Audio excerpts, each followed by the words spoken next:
to the World Gut Project. Happy New Year, happy 2019. My name is Carrie. If you're new here, this channel is all about being vegan, doing the low FODMAP diet for irritable bowel syndrome, and today is a Q&A video.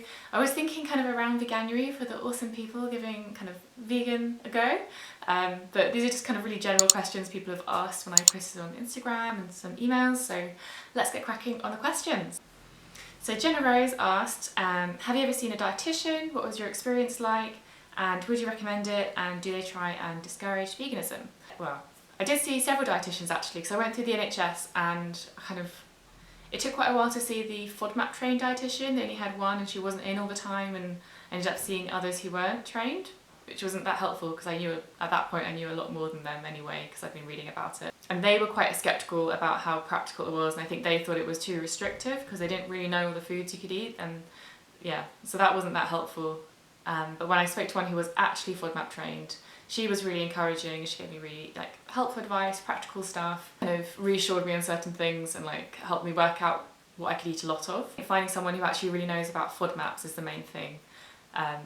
That's why I worked with Jenna on the Your World Gut Project course, because she's vegetarian and eats vegan a lot of the time, and she has IBS, she's trained in FODMAP, she knows it, and I probably got the most useful advice from her actually, so I think it's just someone who really knows the subject is what you need. But generally, yes, definitely see a dietitian if you can. Jenna also asked, do you ever take any pain relief for when you have GI symptoms that are really painful? And the simple answer is no. When I was first diagnosed, the doctor prescribed me some antispasmodial medication, which I was meant to take whenever I had cramps, and they just didn't really help, to be honest. I just generally could just not notice the difference, so I kind of stopped and just went back to the kind of sipping on peppermint tea, having a hot water bottle and just waiting it out, which isn't that helpful. I wish I had a good answer for that. There are two questions along similar lines, and I think a classic question about Veganuary. One person asked about high protein snacks, and another person, the shy vegan, asked how to best combine protein sources without going far over the FODMAP tolerance limit. So for both of those, I think both of you probably have already downloaded it from, well, other things you said, but my low FODMAP meal maker guide, actually I'll get it. Okay, right, where were we? So, here's the meal maker guide. So for the protein, things like tempeh is really high in protein, the tofu you can have quite a large portion of, and both of those you can turn into snacks, so you can bake them with something like liquid smoke or smoked paprika, soy sauce, and kind of turn them into bacon bites, and that can be a really delicious, quick way to eat a lot of protein. And things like edamame beans and sprouted mung beans, you can also have really decent portions, but I think the main thing is whatever you're having, make sure there is some kind of good protein source in there. And then I've also have a section of nuts and seeds, so I think if you're combining proteins and nuts and seeds, you do always end up having a pretty decent amount of protein. So certain things such as macadamia nuts, you can have 20 nuts and it's no FODMAP. I could never eat 20 macadamia nuts, that's way too rich for me. So if you go for something like that, you can have a really decent portion. Like peanuts, you can have a nice handful. Peanut butter, you can have 2 tablespoons. So kind of, if you're combining all those as well as the starches, you do end up having quite a lot. For a good snack, you could just make a bean dip with some of the low FODMAP beans, and you can normally have about 1/4 cup. So if you had that with some carrots and a handful of nuts, you'd still be eating low FODMAP, but you would have had a really good amount of protein. So I hope that gives you some ideas. Always Growing and Learning also asked, she said she always struggles with meal prepping. This is quite a big thing in general because this diet, and low FODMAP in general anyway, you really can't go to the supermarket and buy something pre-made. It just doesn't exist.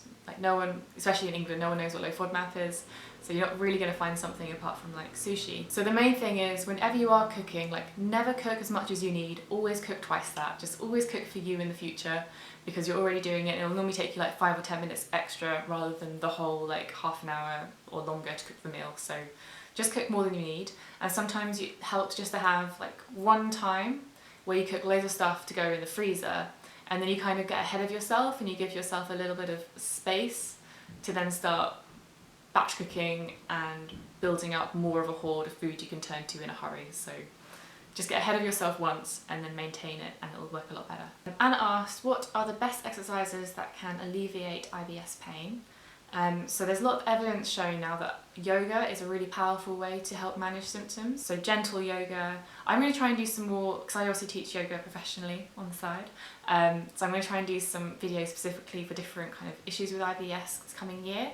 But just anything gentle that kind of gently moves your stomach can help. You just kind of, a lot of the pain with IBS can be trapped wind that's really like stretching and pulling your intestines, so just gently moving can help move it along.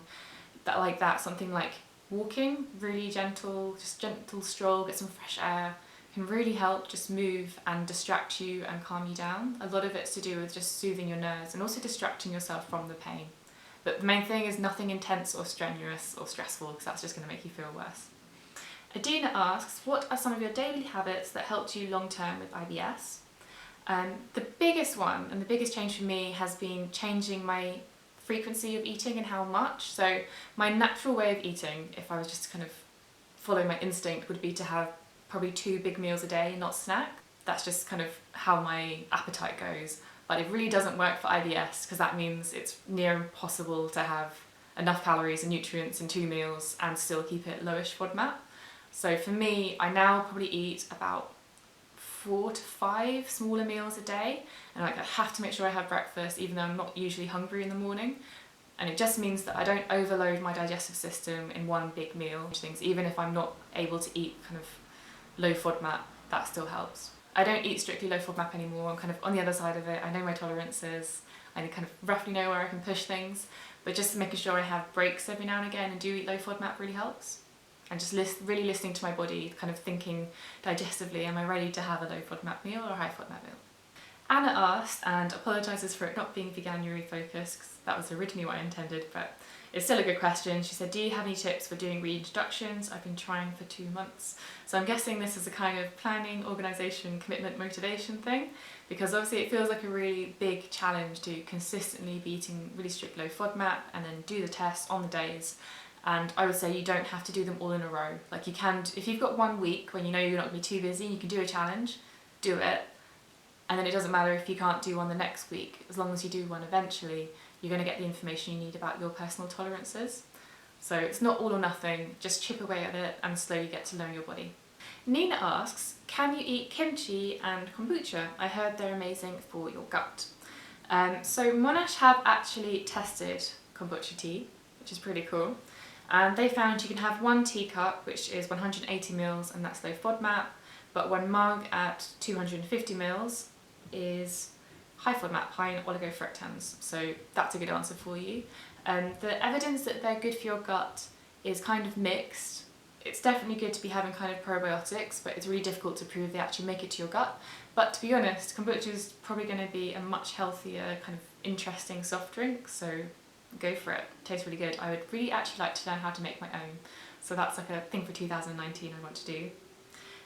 Kimchi is trickier, and Monash haven't tested it yet, so I would err on the side of caution of that because it does taste oniony and garlicky. I think garlic is actually an ingredient in there, even though it is fermented. But it is delicious. I absolutely adore kimchi, so maybe once you kind of know some of your tolerances and you know you can handle a bit of oligos or fructans, give it a go and enjoy. Josie simply asks, crisps. And crisps are actually quite a useful low FODMAP option to fall back on if you find yourself like in the middle of nowhere and there's just a service station and you can't find anything to eat, because you can normally have the salted crisps or salt and vinegar, like paprika usually. There's nothing in there that's like animal based or onion and garlic. So it can just sometimes give you something to eat when there's nothing. Obviously not the healthiest, but they do taste good. And my personal favourite, which I think are low FODMAP and obviously vegan, are the Sensations like lime chutney. They're really good, so I often bring those to like parties if we're supposed to bring some nibbles, and then I know there's going to be a nice low FODMAP vegan option for me. And then finally, another question from Jenna. She said, what are your 3 safe meals that you always go to? For me, I like to have a low FODMAP breakfast sometimes. I think it's a good way to kind of start my day if I know I'm not going to have much control later. So for me, that's always going to be porridge with peanut butter and berries like blueberries. I think I've shown it a few times on here, but like kale, tomatoes, maybe some lentils with potatoes kind of sauteed together with a tiny bit of oil, mixed herbs if there's no onion or garlic in there. Always sits so well with my stomach, so that's another one. And then a vegetable tofu-y soup, that always just makes me feel really nourished, and I can make it low FODMAP, so there's some recipes for that I've done as well. Those are definitely my go-tos, I think, because they're all really quick, to be honest. So I hope those were some useful answers to the questions. If you have any advice for someone who has IBS and they want to go vegan, please comment down below, because I think it's really overwhelming when all of the kind of easy substitutes that kind of take you through that transition when you're trying to go into a more healthy plant-based diet are kind of off limits. So yeah, it's tough. Thank you for watching. Happy Veganuary. I will see you in a couple of weeks with another video. Bye.